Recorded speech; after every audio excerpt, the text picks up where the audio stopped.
ఈ సర్పంచ్ ఎలక్షన్లు వస్తున్నాయి, ఓ 30 లక్షలు ఎవడు ఖర్చు పెడతాడో వాడే సర్పంచ్, 50 లక్షలు ఎవరు ఖర్చు పెడతాడో వాడే సర్పంచ్. ఇది కాదండి, ఏం చేయడు. 30 లక్షలు పెట్టినటువంటి సర్పంచ్ ఏం చేస్తాడు?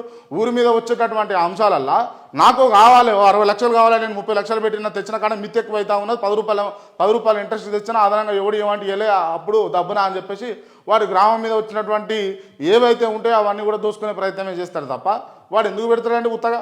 ఏమున్నా ప్రజలు కూడా కమర్షియల్ అయిపోయారు. దయచేసి ప్రజలు కూడా మారాలి.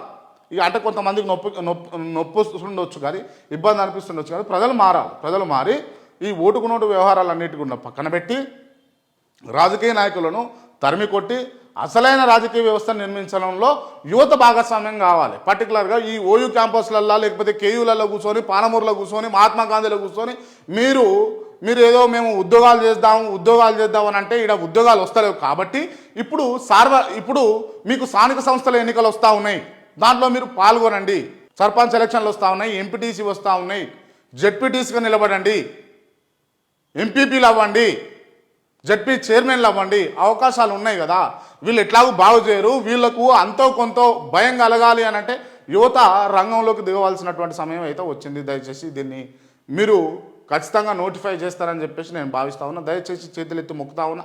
ప్రతి ఒక్కరు కూడా అవేర్నెస్ కావాల్సినటువంటి అంశం ఉంది.